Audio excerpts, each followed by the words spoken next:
Mas você tem algum exemplo prático, por exemplo, eu chego num evento e está Uhum, todo mundo lá conversando e eles são mais fechados e eu sou brasileira. O que eu posso fazer uhum. na prática para... Eu vou te trazer o exemplo de como a gente fez aqui na palestra, né? A Célia abriu e eu fui o primeiro palestrante depois da Célia. E eu entendi esse modelo já logo na chegada. As pessoas, os brasileiros aqui, é normal, estão adaptados e eles estão um pouco mais fechados. É, Então eu comecei a palestra nivelando por baixo, fui trazendo à consciência algumas questões e no final a gente fechou com todas as pessoas se abraçando e inclusive a maioria delas emocionadas, é verdade. né? Literalmente liberando emoções com aquilo que foi falado, que foi tocado.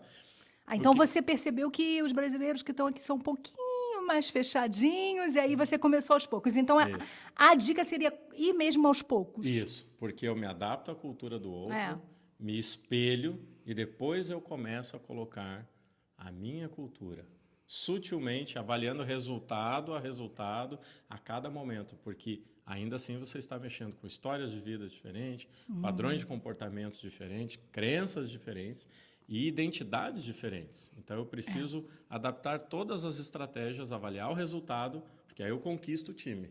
Aí eu trago eles para o meu padrão de energia. Por que as pessoas procuram tanto o Brasil para se divertir? É, verdade. Por causa da energia. Exatamente. Vamos falar agora de liderança. Bom, quais são as características? Todo mundo pode ser um bom líder? Você acha? Se preparando, sim, né? Quais são as características para ser um líder?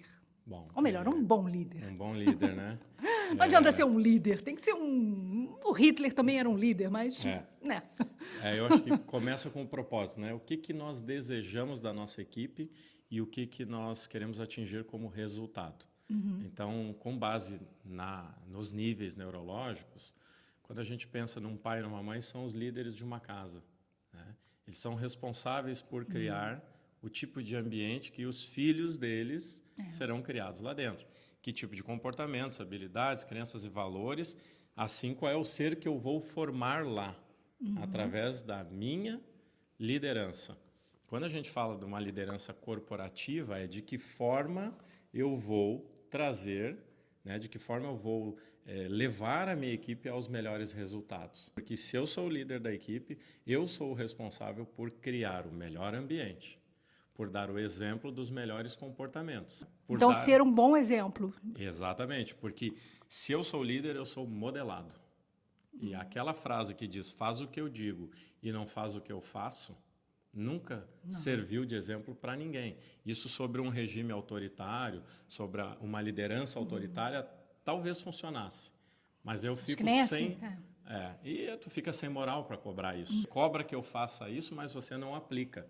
Né? E você vê hoje grandes Não tem empresas... respeito, né? Eu acho, um líder Exatamente. assim, né? Você fica sem moral, né, para poder cobrar a sua equipe. E você vê hoje grandes empresas falindo justamente pela falta de postura do próprio líder. Orgulho, né? Então os níveis neurológicos, ele vem para conscientizar o líder que ele é o maior responsável por criar o ambiente adequado para que as metas sejam atingidas, para que os objetivos sejam alcançados, para que a equipe trabalhe de forma harmônica.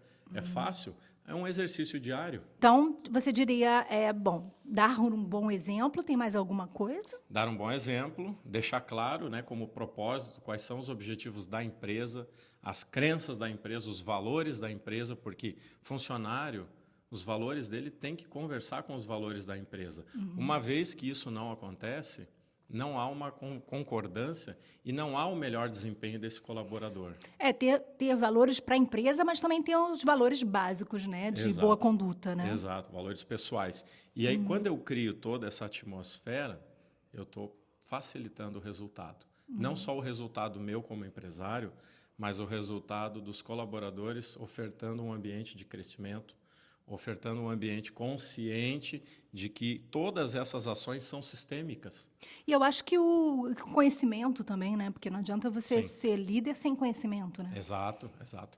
Né? E tem a parte dessa, quando a gente fala de uma ação sistêmica, é deixar claro para as pessoas que todos têm o seu papel, têm que ocupar esse lugar, e se uma peça falha, ela ocupa, ela atinge todas as outras partes.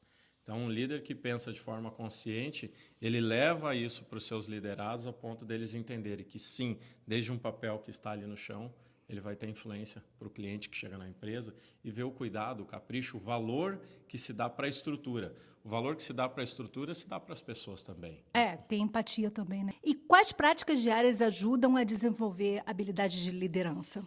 Bom, vamos lá. Né? Quando a gente fala de ambiente, né? Que tipo de ambiente o líder proporciona? Existe um ambiente comunicativo, um ambiente aberto para que você possa permitir que os seus colaboradores cheguem até você. Né? A gente já se deparou muitas vezes com trabalhos corporativos onde as pessoas tinham ideias fantásticas e não tinham abertura para expor isso. Tem alguns padrões de liderança que deixam isso muito aberto para que as pessoas contribuam de fato para a organização. Tem líderes que são mais fechados e não aceitam as ideias. Então, ter essa abertura, ter um bom relacionamento de feedback, a empatia. Só que para que eu faça isso de uma forma bacana, eu preciso criar um laço de conexão bastante forte, que na programação neurolinguística a gente chama isso de rapport. Então, ok. quando eu crio um rapport de alto nível com as pessoas que trabalham comigo, eu conquisto a sua confiança com o passar do tempo. Então, eu tenho uma relação muito mais reta, muito mais objetiva. Né? Uma das práticas que a gente considera muito importante, sim, é o planejamento e esclarecer. Né? Recentemente, eu prestei serviço para dentro de uma empresa onde toda a área de liderança não se sentia satisfeita com o trabalho que estava entregando e não eram pelas suas entregas, é porque eles não tinham consciência clara do atual planejamento. Então, ter essas informações muito claras permite que as pessoas cumpram o objetivo que o líder deseja. Então, Paulo, muito obrigada. A gente Obrigado tem que pelo voltar espaço. para o poder da conexão, Tá o certo. evento da Célia. Muito obrigada, seja bem-vindo sempre no canal e até a próxima. Obrigado. Eu assisto Adriana Calado TV. E você?